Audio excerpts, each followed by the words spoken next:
우리는 여호수아의 행진을 살펴보면서 매주 목요일마다 은혜를 나누고 있습니다. 여호수아의 행진, 그 행진은 여호수아가 만든 것이 아니라 하나님께서 디자인하심을 보았죠. 그 안에는 하나님이 싸우시는 싸움, 하나님이 승리하시는 싸움, 하나님께서 친히 우리 가운데 함께 하셔서 동행하시는 싸움, 즉 영적인 승리의 방법이 담겨져 있었습니다. 이 전쟁에서 우리가 해야 할 일은 함께 모여 기도하는 것이었죠. 하나님의 싸움인 것을 인식하는 순간 하나님 앞에 엎드리는 것입니다. 내 상황에서, 내 삶에서, 내 문제에서 이것이 그저 내 삶의 싸움이 아니라 영적인 싸움이구나라는 것이 인식되는 순간 우리는 하나님 앞에 엎드려야 하는 것입니다. 하나님 앞에 기도를 시작해야 되는 것이겠죠. 얼마 전에 기도를 계속해야 하는 이유라고 하는 제목의 외국 영상, 짧은 영상을 보았어요. 두 신사가 한 테이블에 마주하고 앉아 있습니다. 음식이 차려져 있습니다. 그런데 무슨 일이 있는지 알지 못하겠지만 한 사람이 기도하기를 시작해요. 그랬더니 건너편에 있는, 마주보고 있는 그 사람이 조롱하는 거예요. 너 지금 기도하는 거냐? 너 지금 기도할 때니? 여기서 지금 기도하고 있는 거니? 그런데 그 사람은 그 말을 아랑곳하지 않고 여전히 계속 기도를 이어갑니다. 역시나 또 조롱하죠. 정신 차려. 너 기도해도 소용이 없어. 너까지 게 무슨 기도야? 너 기도는 응답이 안 돼. 계속해서 그 사람을 조롱하고 핍박하기까지 합니다. 그러나 그럼에도 불구하고 이 사람은 기도하고 또 기도해요. 그러던 중에 갑자기 그 건너편 사람이 사라진 거예요. 조용하다 싶어서 눈을 떠보니 그 사람이 사라집니다. 이것이 사단의 영적인 공격이었다는 거예요. 이처럼 사단은 여러 가지 방식으로 우리를 공격합니다. 우리가 기도하기를 시작할 때 사단이 우리를 조롱합니다. 실망하게 합니다. 분노하게 합니다. 그래서 기도를 멈추게 하기 원하는 거예요. 그러나 이때 기도를 멈추면 우리도 실패하게 되는 거예요. 오히려 싸우지 않고 대적하지 않고 그 조롱에 반응하지 않고 오히려 침묵 가운데 하나님을 바라보며 기도하는 것이 너무 중요하다는 것입니다. 그때 필요한 것이 잠잠히 주를 바라보는 것, 잠잠히 기도하는 것입니다. 오늘은 이 이야기를 함께 나누려고 합니다. 오늘의 제목은 이렇게 기도하세요. 네 번째 시간입니다. 잠잠하게 주를 보리라. 잠잠하게 주를 보리라입니다. 오늘 여호수아는 이스라엘 백성들에게 침묵을 명해요. 10절 말씀 제가 한 번 더 읽겠습니다. 여호수아가 백성에게 명령하여 이르되 너희는 외치지 말며 너희 음성을 들리게 하지 말며 너희 입에서 아무 말도 내지 말라. 여러분 자세히 보세요.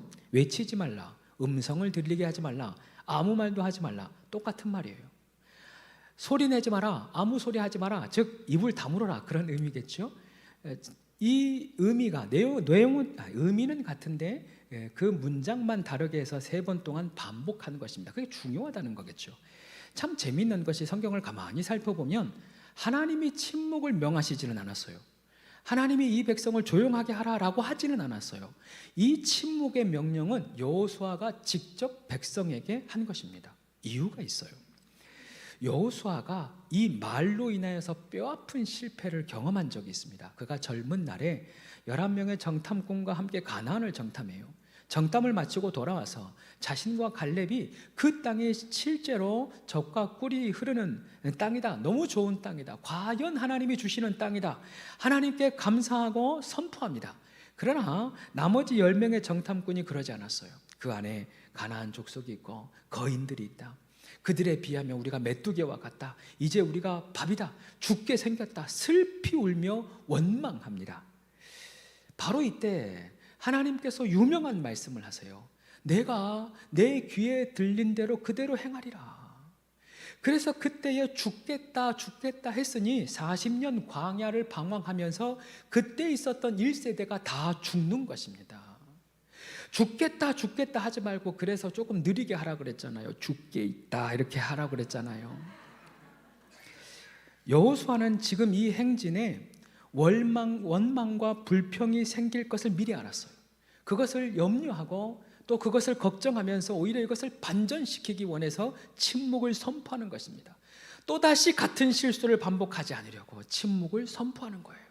심지어 말씀드렸듯이 같은 말을 3번 반복했다라고 하는 것은 완전히 침묵해라, 완전히 침묵해라, 그 의미예요. 그 침묵에 이 전쟁의 사활이 걸린 거예요.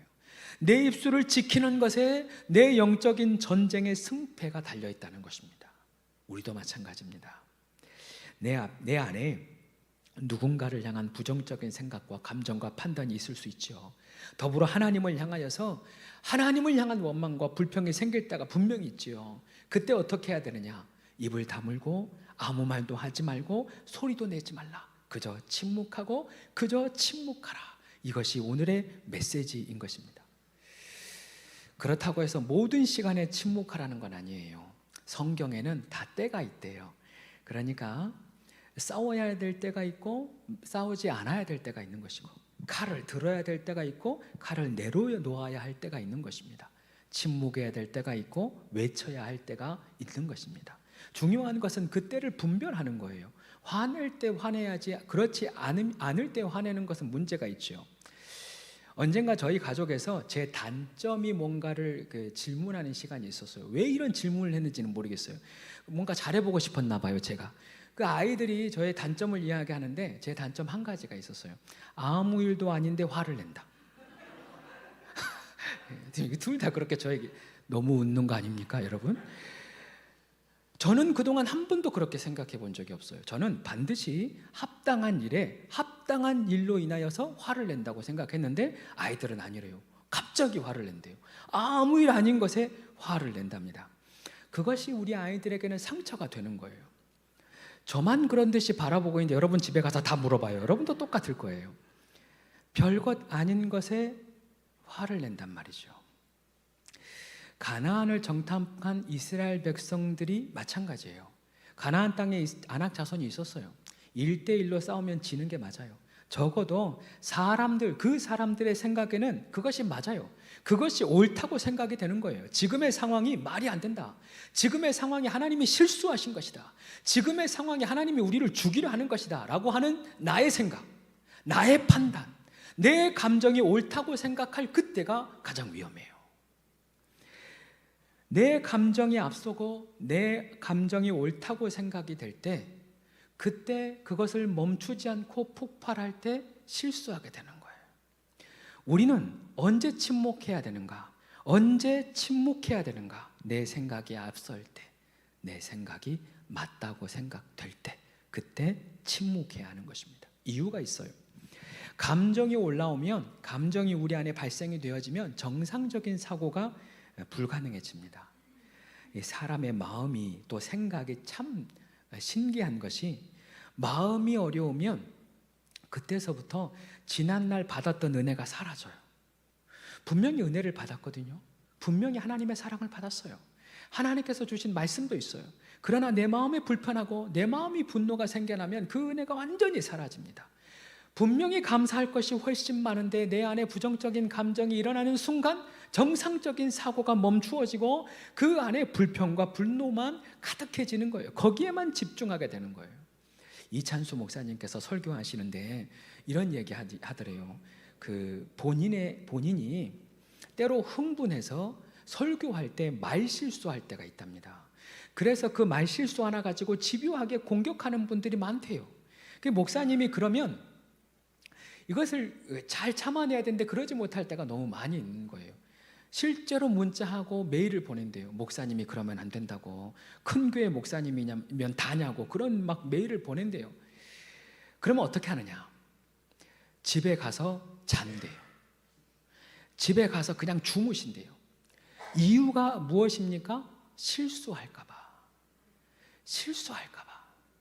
그것이 아니라고 반박할 수 있죠. 본래 뜻은 그것이 아니라고 설명할 수도 있어요. 그러나 오히려 그것이 오히려 더 큰 분란을 만들 수 있으니까 그것을 멈추는 거예요. 잠시 침묵하고 자는 거예요. 이게 매우 지혜로운 일입니다. 특별히 여러분, 몸이 피곤하고 힘들면 절제가 안 돼요. 체력이 있어야 인내가 되는 거예요. 내 몸이 건강해야 오래 참을 수가 있어요. 그래서 마음의 근력은 몸의 근력과 비례합니다. 내가 몸이 피곤하고 힘들면, 또 마음이 복잡하면 여러분 집에 가서 주무세요. 그날은 목요일 날 안 나와도 돼요. 그냥 주무세요. 에라이 모르겠다고 자버려요. 그게 오히려 더 나을 수 있어요. 그리고 목사님이 하시는 일이 아침에 일찍 일어나서 뛴대요. 그냥 뛰는 게 아니라 하나님 앞에 뛰면서 쏟아내는 거예요. 하나님, 내가 이렇게 억울합니다. 하나님, 내가 이렇게 힘이 듭니다. 하나님, 내가 이렇게 아픕니다. 아침마다 뛰는 거예요. 그러고 나면 내 마음이 후련해지는 거예요. 어제 그렇게 분노가 다 사라지고 오늘 새 아침을 마주하게 되더라는 거예요. 그래서 화가 나고 속상하고 뭔가 답답할 때 여러분 집에만 있지 마세요. 이것도 허락해 드릴게요. 그때 목요일 날 안 나와도 돼요. 그냥 가서 뛰세요. 한바탕 뛰고 다시 오면 괜찮아요. 몸을 움직이고 걷고 뛰면 참 신기하게 마음이 풀립니다. 백성들이 여리고성을 침묵하며 돌면서 도는 것처럼 우리도 하나님 앞에 침묵하며 기도하면서 도는 거예요. 하나님께 쏟아내면 되죠. 뭐 하나님이 내 마음을 아시니까. 여러분, 옆 사람에게 여러분의 마음을 아무리 이야기해봐요. 남편에게 얘기해봐요. 자녀들에게 얘기해봐요. 다 이해 못해요. 아무도 이해 못해요. 그저 하나님만 내 마음을 아십니다. 하나님만 이해하십니다. 그렇게 내가 돌고 운동하면서 걸으면서 하나님께 쏟아내는 거예요. 저와 아내가 개척하면서 올해 동네를 정말 많이 돌았어요. 어쩌다가 집사님도 만나고 권사님도 만나요. 혹시 길 가다가 저 만나면 목사님이 힘든가 보다, 목사님이 여리고 돌고 있구나, 그렇게 생각해도 괜찮아요. 사랑하는 여러분, 평안하고 은혜가 충만할 때는 침묵할 때가 아니에요. 은혜가 충만할 때는 하나님 찬양해야죠. 은혜가 가득할 때는 하나님을 자랑해야죠. 감사해야죠. 그런데 우리는 반대로 해요. 은혜가 있을 때는 가만히 침묵하다가 말하지 않아야 할 때, 말하면 안 될 때, 그때 내 감정을 쏟아낸단 말이죠. 그렇게 인내하라 참으라 할 때, 하나님이라 할 때는 그렇게 참더니 불평할 때는 참지 않아요. 막 쏟아낸단 말이죠. 여러분, 내 생각과 감정이 나를 지배하려 할 때, 그때가 침묵의 때입니다. 내 생각과 감정이 나를 지배할 때, 더 이상 하나님의 말씀이 들려지지 않을 때, 예배가 은혜가 되지 않고 뭔가 내 마음 가운데 문제가 생길 때, 그때가 침묵의 때입니다. 우리가 그 침묵과 선포의 때를 분별할 줄 아는 지혜가 있기를 축복합니다.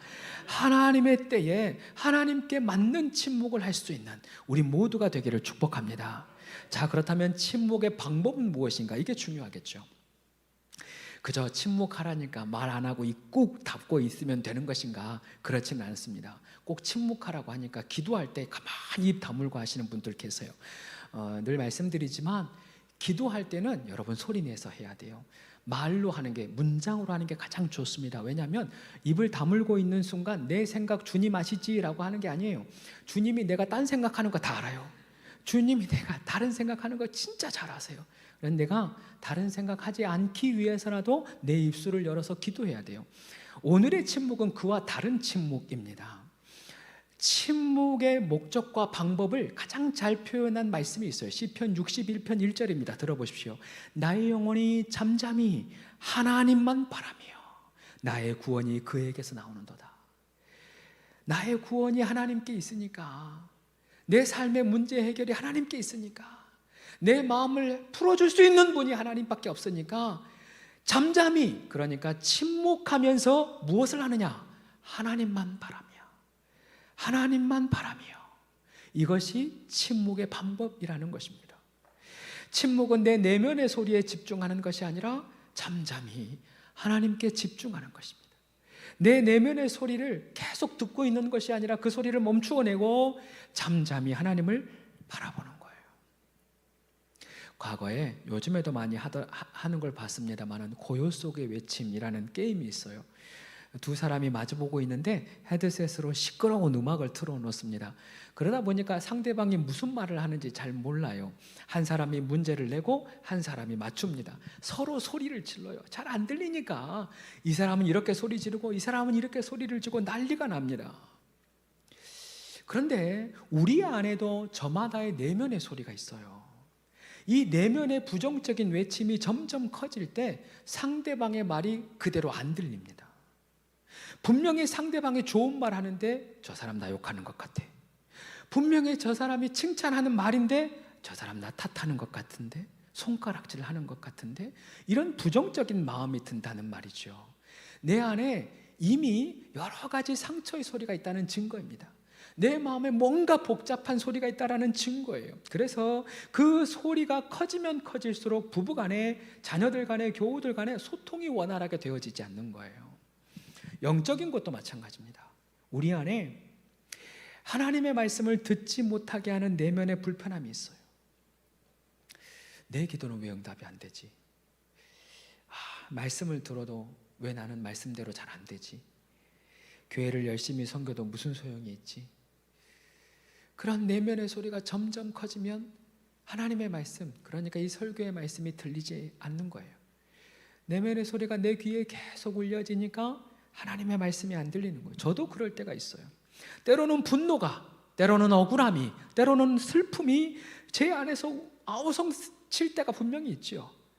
저도 제 마음 가운데 내가 아프다, 내가 힘들다, 내가 슬프다, 그 내면의 소리가 울려 퍼질 때가 분명히 있어요.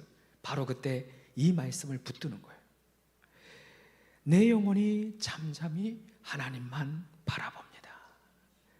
내 내면의 소리를 끄고 내 내면의 소리를 잠잠히 억누르고 하나님만 바랍니다. 하나님만 바라봅니다. 내 생각과 내 의지를 꺾고 하나님만 바라봅니다. 계속해서 주님을 바라보는 것입니다. 이 과정이 그냥 되어지지는 않아요. 여러분, 이 과정은 훈련해야 합니다. 연단해야 합니다. 성경이 기록된 대로 인내는 소망을 낳고 소망은 연단을 낳는데 결국 그 연단은 훈련인 거예요. 세상에서 제일 힘든 훈련이 인내입니다. 세상에서 제일 어려운 훈련이 오래 참는 거예요. 하고 싶은 말을 참고 하고 싶은 행동을 참는 것 정말 어려워요. 이스라엘 백성들 그것 훈련하려고 40년 걸리는 거예요. 여리고 전쟁, 이제 제 광야 시대가 끝나고 여리고 백성 여호수아와 함께 2세대가 출정을 하는데 제일 먼저 훈련하는 것이 이 오래 참음, 인내, 즉 침묵의 훈련인 것입니다. 이 훈련을 하고 나서야 드디어 영적인 전쟁의 승리를 맛보게 되는 것이에요. 우리도 마찬가지라는 것입니다.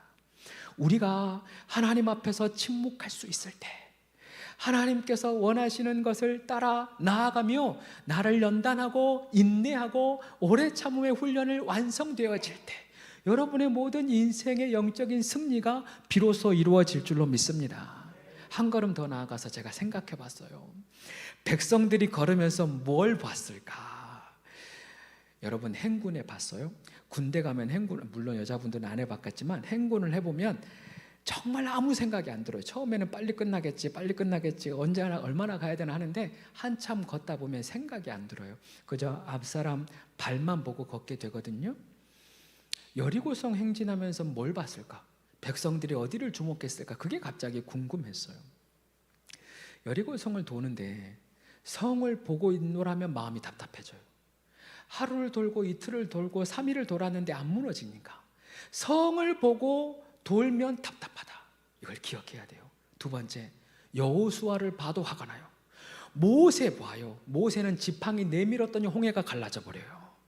그런데 여호수아는 왠지 능력이 없는 것 같아. 내가 목사 잘못 따라온 건가? 여호수아를 보면 또 그런 답답한 마음이 생겨요. 옆 사람 보면 어떨 것 같아요? 옆 사람 옆에 걷고 있는 사람들 보면 괜찮을 것 같아요? 아니에요. 옆 사람 보고 있으면 당신 왜 이럴 때 조용히 해? 목사님이 조용히 하라면 그래도 이런 말은 하라고 얘기는 해야지. 지금 이럴 때가 조용히 할 때야. 한마디라도 더 해야지. 이렇게 옆 사람 같이 조용히 하고 있는 그 옆 사람도 괜히 얄미워. 저만 그런 생각을 하나 봐요. 그런데 이것이 교회 생활이에요. 이것이 신앙 생활이에요. 우리에게도 기도하고 있는 문제만 바라보면 문제가 전혀 이루어지지 않으니까, 응답이 안 되니까 마음이 답답하죠. 교회가 주변의 사람들, 은혜 받고 있는 사람이 있어 봐요. 은혜 받는 사람 왠지 얄미워요. 나는 이렇게 기도해도 은혜를 안 받는데 저 사람 뭐가 저렇게 신나서 잘 걷지? 신앙생활 뭐가 저렇게 신나서 기쁘지? 괜히 얄미운 마음이 들어요. 그래서 뭘 봐야 되나? 언약궤만 보는 거예요. 언약궤가 뒤에 가면서 안 보이잖아요. 그래서 행진을 할 때 언약궤 옆에서 나팔을 불어요. 언약궤만 집중하고 나팔 소리만 집중해서 계속 걷는 겁니다. 다시 말씀하면 언약궤는 하나님이니까 하나님만 바라보고 하나님께서 외치는 말씀만 계속 듣고 그 말씀을 따라 걷는 거예요. 사랑하는 여러분, 우리의 삶에도 무너지지 않는 성벽 있죠. 도대체 언제 이 성벽이 무너지나 답답하고 원망할 때가 있습니다. 그러나 그때 기억하십시오. 하나님은 이 일의 결론을 이미 예비하셨습니다. 이 일의 결론을 이미 완성시켜 놓고 계십니다. 하나님이 주목하시는 것은 내가 믿음으로 걷는가, 내가 인내하며 걷는가, 침묵하라 하셨으니 침묵하며 걷는가, 이걸 보고 싶은 거예요. 다시 말씀드립니다. 우리 인생의 모든 문제와 어려움은 하나님께서 이미 해결하셨습니다. 좋은 때에, 가장 좋은 때에 가장 좋은 응답을 우리에게 주실 것입니다. 그러나 과정이 중요합니다. 하나님이 보고 싶은 것은 과정이에요. 내가 어떻게 하나? 내가 그 믿음의 걸음을 어떻게 걸어가나? 내가 그 침묵의 걸음을 어떻게 침묵하며 순종하며 걸어가나? 우리 하나님이 그걸 보고 싶은 거예요. 하나님께 원망하지 않고 하나님께 불평하지 않고 그저 주님의 주신 말씀 따라서 침묵하며 한 걸음 한 걸음 또 내딛는 것입니다. 이 인내가 어렵죠. 이 오래 참음이 어려워요. 그러나 하나님은 이 과정을 보시고 그날을 더욱 속히 오게 하실 줄로 믿습니다. 이 과정의 걸음, 이 침묵의 걸음, 하나님 앞에 기도하며 애쓰며 주님만 바라보며 걷는 그 걸음을 바라보시고 기억하시고 그것이 쌓여지는 그날에 하나님의 응답을 우리 모두도 보게 될 것입니다. 한 가지 이야기로 결론을 맺으려 합니다. 얼마 전에 심리학자 이호선 교수님이 인터뷰하시는 영상을 보았어요. 요즘 부모들이 자녀들을 왕자와 공주로 키운대요. 다 부모가 같은 마음이죠. 우리 자녀는 왕자로 공주로 키우고 싶어 해요. 그래서 손에 먼지 하나 안 묻히고 상처 하나 안 받게 하려고 그 아이를 얼마나 애지중지하는지 모릅니다. 그런데 부작용이 생기는 거예요. 얼마 전 기사에도 그런 일이 있었어요. 다이소에서 아이가 뛰어다니길래 직원이 뛰지 말라 했대요. 그랬더니 왜 당신이 우리 아이 뭐라 하냐고 그 직원을 그 엄마가 무릎 꿇혔대요. 안 봤어요. 여러분 뉴스를 봐요. 꼭 신문을 좀 보고. 그런데 그렇게 얘기하는 거예요. 그것은 왕자와 공주로 키우는 것이 아니라 망나니로 키우는 것이다. 그것은 왕자와 공주로 키우는 것이 아니라 망나니로 키우는 것이다. 진짜 왕자와 공주는 예의를 가르친다. 어떻게 사람을 대해야 하는지, 어떻게 식사를 해야 하는지, 어떻게 살아가야 하는지 그것을 하나하나 교육받는 것이 진짜 왕자이고 진짜 공주다. 그런 얘기를 하더라고요. 우리는 어떻습니까?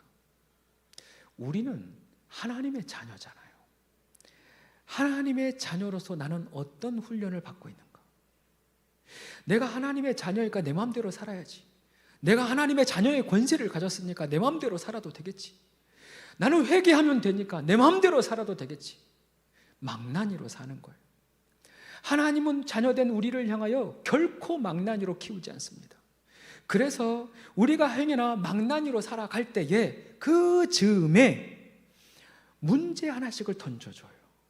때로는 어려움을 주고 때로는 고난을 주고 때로는 문제를 주어요. 그래서 문제를 통하여서 고난을 통하여서 내가 깎여지는 거예요. 이렇게 살아서는 안 되는구나. 내가 기도해야 되는구나. 내가 충성해야 되는구나. 내가 인내해야 하는구나. 내가 오래 기다려야 되는 거구나. 그렇게 문제를 하나씩 하나씩 주시면서 나를 진짜 하나님의 자녀로, 나를 진정한 그리스도인으로 나를 만들어 가시는 것입니다. 할렐루야. 그러니 어려움이 올 때 그것에 일일이 반응하지 말고 오히려 기도하시기를 바랍니다. 내 마음에 풍랑이 가득할 때 그곳에 동요하는 것이 아니라 오히려 침묵하며 주님을 바라보는 것입니다.